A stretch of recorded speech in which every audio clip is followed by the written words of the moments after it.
বাংলার মহিলাদের সম্বন্ধে, হিন্দু মহিলাদের সম্বন্ধে একটা বদনাম আছে যে এরা টাকায় বিক্রি হয়ে যায়। আজকে ওই খ্রিশ্চান যদি টাকা দেয় খ্রিশ্চান হয়ে যাবে, মুসলমান যদি কোনো রকম ফষ্টি নষ্টি করে, লাভ জিহাদ করে মুসলমান হয়ে যাবে। কিন্তু এর বাইরেও কিছু আছে। পিকচারটা আর একটা পিকচারও আছে। সেই পিকচারটা আমি আপনাদের একটা ভিডিওতে দেখাচ্ছি। হয়তো ইউটিউব এই ভিডিওটা পছন্দ নাও হতে পারে, হয়তো ইউটিউবে এই ভিডিওটা দেখাবে না। আমি সেই ঘটনাটা আপনাদের পরে বলবো।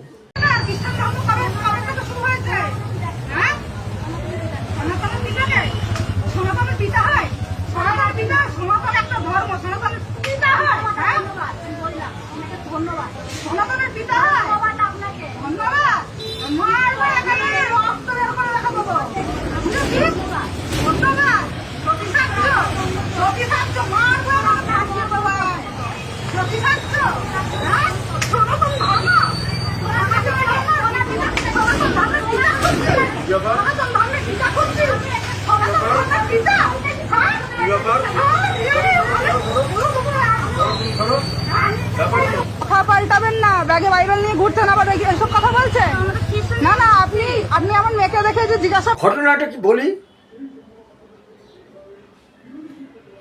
এক মহিলা যিনি খ্রিশ্চানিটি প্রচার করে বেড়ান, সাইডে ব্যাগ নিয়ে বাইবেল নিয়ে, তিনি গ্রামের মধ্যে দিয়ে একটা বাড়িতে ধরেছে একটা বাচ্চাকে, একটা মেয়েকে ধরে তার মাথাটা খাওয়ার চেষ্টা করছিল।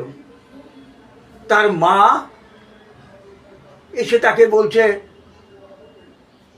যে বাইবেল বিক্রি করছেন, বাইবেল বোঝাচ্ছেন, আমরা সনাতনীরা তো আমরা এইরকম করি না, বলে মহিলাকে একের পর এক চাপ। আর সেই মহিলা চুপ করে আছে। আমরা সাধারণত এরকম দৃশ্য দেখি না। সাধারণত কি দেখি, এর উল্টোটা দেখি। এই ছেড়ে দে, কিছু করিস না, বলা যায় না কোথা থেকে কি ঝামেলা হবে, ছেড়ে দে। আর তা না হলে যদি মাল্লু পেয়ে যায়, অনেক সময় ইমপ্রেসড হয়ে গিয়ে কনভার্ট হয়ে গেল। আরে আমি তো টাকা পেয়েছি, টাকা দেবে তোমরা। এই যে দেখছেন এই ধর্ম প্রচারকরা, এই খ্রিশ্চান ধর্ম প্রচারকরা, এরা কিন্তু এবং এরা সাধারণত দেখবেন মহিলা হয়। এরা পাশে ঝুলিতে বাইবেল নিয়ে এবং অন্যান্য চকলেট হাবিজাবি নিয়ে এরা বাড়িতে ঢোকে তাদের ইমপ্রেস করে, পরে তাদের টাকা দিয়ে কনভার্ট করে। It's a common practice. এটা এই ভারতের বুকে, বিশেষ করে পশ্চিমবঙ্গে ইটস এ কমন প্র্যাকটিস। কিন্তু সনাতনী মহিলা তিনি রুখে দাঁড়িয়েছেন। এই মহিলা কিন্তু রুখে দাঁড়িয়েছেন। এরা কিন্তু কোনো মুসলমান পাড়ায় যায় না। যদি বলা যায় আপনার কেন মুসলমান পাড়ায় যান না, তো কেন যাব ওখানে? আমাদের যেখানে ইচ্ছে আমরা যাব। আমাদের গণতান্ত্রিক অধিকার আছে, ধর্মের স্বাধীনতা আছে, তাই আমরা যেখানে ইচ্ছে যাব। আমার মনে পড়ে আমার প্রয়াত স্ত্রী আজ থেকে বছর 20 আগে আমাদের পাড়ায় একবার এইভাবে ঢুকেছিল। ওই সাইড ব্যাগে বাইবেল নিয়ে বাড়ি গিয়ে খ্রিশ্চানিটির প্রচার করতে যাচ্ছিল। এবার আমার বাড়ির সামনে যখন এসছিল, আমার স্ত্রী বেরিয়ে এসে বলেছিল, কি ব্যাপার, আপনারা ধর্ম বিক্রি করেন? কই, আমরা তো আমাদের ধর্ম বিক্রি করি না। ধর্ম কি বিক্রি করার জিনিস? ধর্ম তো একটা অনুভবের জিনিস। তারপরে তাকে যখন যুক্তির জালে তাকে করেছে, মহিলা কোনো কথা না বলে সুর করে চলে গেছে। আমার সেই স্মৃতিটা এখন মনে পড়ছে, আজ থেকে বছর 20 আগে, কম করে বছর 20 আগে। এইটাই তো হওয়া উচিত মায়েদের।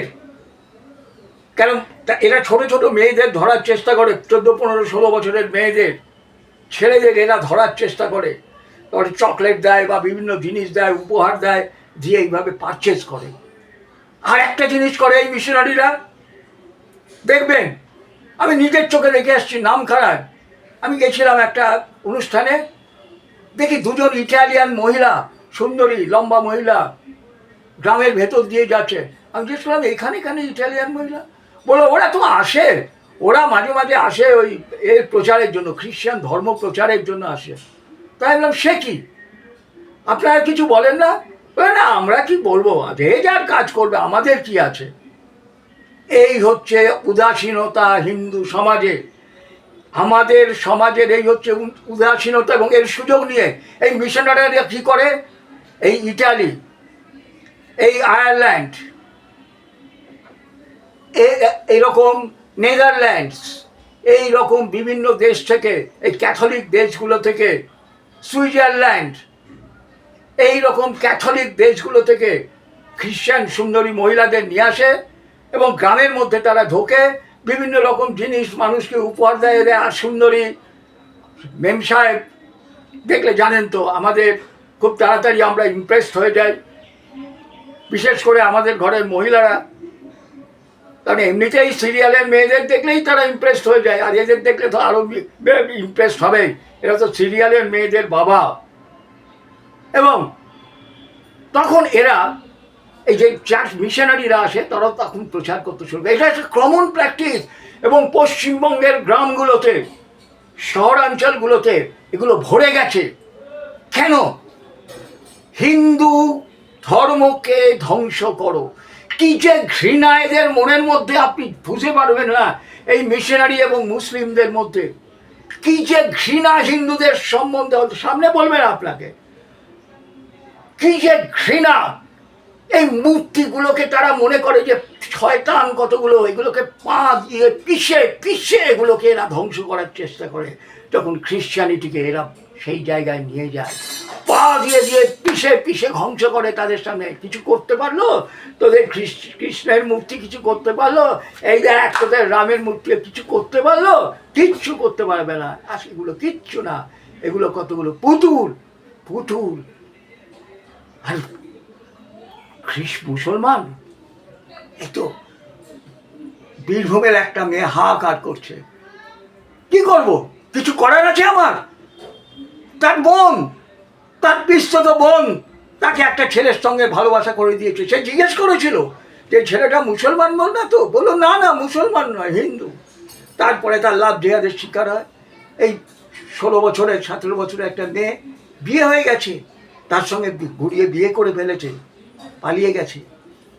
এখন তাকে ধর্ষণ করছে, সেও করছে, তার বাবাও করছে। এসব নাকি চলে যায়, এসব নাকি চলে, বাপেও করতে পারে। আরও কে করছে, কাঁদছে, বলছে বাড়ি ফিরে যাব। কেন তারা বাড়ির লোক বলছে নেব না। আর বোনটা অলরেডি মুসলমান হয়ে গেছে, কিন্তু অনেক টাকা পাচ্ছে। তাই বলছে যে আরেকটা তুই যদি করতে পারিস এত টাকা পাবি। সমস্ত হিন্দু সমাজটা এইভাবে পচনের মধ্যে দিয়ে যাচ্ছে। তাই ওখানে যে ঘটনা ঘটেছে, মারছে ওই মিশনারি, এই মেয়েটাকে যে খ্রিস্ট ধর্ম প্রচার করছে, ওই মহিলা তাকে মারছে। এই প্রসঙ্গে আমার সেই স্বামীজির কথা মনে পড়ে যাচ্ছে। স্বামীজি যখন আমেরিকায় যাচ্ছেন সেই ধর্ম সম্মেলনে, তখন একজন খ্রিশ্চান পাদ্রী সমানে তাকে বিরক্ত করছে, ঠাট্টা করছে। যিনি যখন হিন্দু ধর্ম সম্বন্ধে বোঝাতে চেষ্টা করছেন তাকে, স্পিরিচুয়ালিটি কী, ধর্ম কী, সনাতন ধর্ম কী, কেন এই মূর্তি, কেন এই সে স্বামীজির পেছনে লেগেই আছে। স্বামীজি তখন আস্তিন গুটিয়ে, যদি বলি তুই আমার ধর্ম সম্বন্ধে আর একবার কথা বলি, তোকে তাহলে সমুদ্রে নিক্ষেপ করবো। সে বলছে এইটা তোমাদের ধর্ম? বলে হ্যাঁ, এইটাই আমাদের ধর্ম, এবং এইটাই আমাদের ধর্ম হওয়া উচিত বন্ধু, এইটাই আমাদের ধর্ম হওয়া উচিত। আজকে কোনো মুসলিম রাষ্ট্রে যখন আমরা কিছু করতে পারবো না, কোনো মুসলমান পাড়ায় গিয়ে আমরা হিন্দুত্বের প্রচার করতে পারবো না, তাহলে কেন এরা আমাদের অঞ্চলে এসে এই ধরনের বদমাইশি করবে? আর আমরা সেটাকে চুপচাপ মেনে নেবো, কিছু পয়সা পাবো, কিছু পাবো। এই দারিদ্রের সুযোগ তারা নিচ্ছে। আজকে সরকারি যত সুযোগ সুবিধা আছে, এই মধ্যবিত্ত বাঙালি ঘরের মেয়েগুলোকে দিয়ে কোনো লাভ নেই। এরা নেবে আর বসে বসে সরকারের নিন্দে করবে, নেবে বসে বসে সরকারের নিন্দা করবে।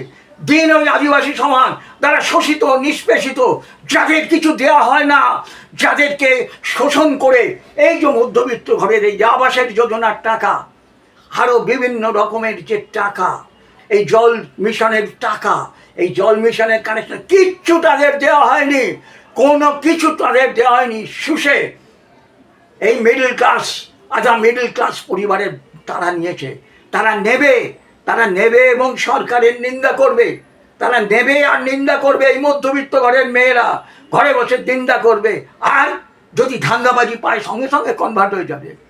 দিন গরিব ঘরের, দিন আদিবাসী সমাজকে যেরকমভাবে ওই মহিলাটা মারলো চর, যে মিশনারি প্রচার করতে এসেছিল, করবে আমাদের বাড়ির কোনো মেয়েরা করবে যদি আসে, বরং তার কাছে কথা শুনবে, যদি দেখে এখানে ফায়দা হচ্ছে সঙ্গে সঙ্গে সে কনভার্ট হয়ে যাবে। এই তো আমাদের নেচার। আত্মসমালোচনা করুন বন্ধু, আত্মসমালোচনা করুন, আর এখান থেকে শিক্ষা নেওয়ার চেষ্টা করুন। কেন আমাদের গ্রামে গ্রামে ওই বিদেশ থেকে মহিলারা এসে চার ফাদারদের সঙ্গে এসে গ্রামে গ্রামে ঘুরে বেড়াবে? কেন আপনারা বাধা দিচ্ছেন না? কেন আপনারা বাধা দেবেন না? তাই বলছি, ভারতকে হিন্দু রাষ্ট্র ঘোষণা করতে হবে। ভারতকে যদি হিন্দু রাষ্ট্র ঘোষণা করতে না হয়, এ ভারত বাঁচবে না, হিন্দু বাঁচবে না, হিন্দু কিছুতেই বাঁচবে না। আমি বলে গেলাম, মিলিয়ে নেবে। ভারতকে যদি হিন্দু রাষ্ট্র ঘোষণা করা না হয়, যতই আমরা চেষ্টা করি না কেন, কিছুতেই ভারতে হিন্দু বাঁচবে না, হিন্দু থাকবে না। কোনো রকমের ধর্মান্তরিত করলে তার এমন পানিশমেন্ট হবে যে সে আর মাথা তুলে যাতে ভবিষ্যতে আর না দাঁড়াতে পারে। আর সবশেষে ওই মেয়েটিকে বলি, মেয়েটি দেখেছেন, সেও গরিব ঘরের মেয়ে, সে কিন্তু প্রলোভনের ফাঁদে পা দেয়নি। আমাদের এই মধ্যবিত্ত ঘরের মেয়েদের মতো প্রলোভনের পদে পা দেয়নি, না দিয়ে সে তার সনাতনী ঐতিহ্যকে বজায় রাখার জন্য, সে তার সে দারিদ্র্যের মধ্যেও তার সেই সনাতনী ঐতিহ্যকে ধরে রাখার জন্য সেই মহিলাকে, যে মহিলা কাঁধের ঝুলিতে বাইবেল নিয়ে এসেছিল, তাকে সমানে চপেটাঘাত করে গেছে। ওই মা তুমি হলে সত্যিকারের দুর্গা, তুমিই হলে সত্যিকারের কালী। এর কাছ থেকে কিছু আদর্শ নিন, আপনারা কিছু শিখুন। হয়তো ভিডিওটা দেখতে পারবেন না, কিন্তু আমার মুখের কথাটাই শুনুন। এ হচ্ছে দুর্গা, এই হলো কালী, এর পথ অনুসরণ করুন। কেন আমার ধর্মকে ছোট করবে? কেন আমার ধর্মকে কনভার্ট করবে? স্বামীজি করে গেছেন, ধর্মান্তর করা শুধুমাত্র একজন চলে যাওয়া না, একটা শত্রু করে তৈরি হওয়া। ধর্মান্তর হচ্ছে পৃথিবীর মধ্যে সবথেকে নিকৃষ্টতম কাজ। সহস্র ধর্ষণের থেকেও, আমি বলবো সহস্র ধর্ষণের থেকেও আরো বেশি ঘৃণ্য কাজ হচ্ছে একজনকে ধর্মান্তরিত করা, একজন সনাতনীকে খ্রিস্টান বা মুসলমান রিলিজনে কনভার্ট করা। তাই ওই মহিলাকে অনুসরণ করুন, ওই মহিলাকে আপনারা আগামী দিনে অনুসরণ করো।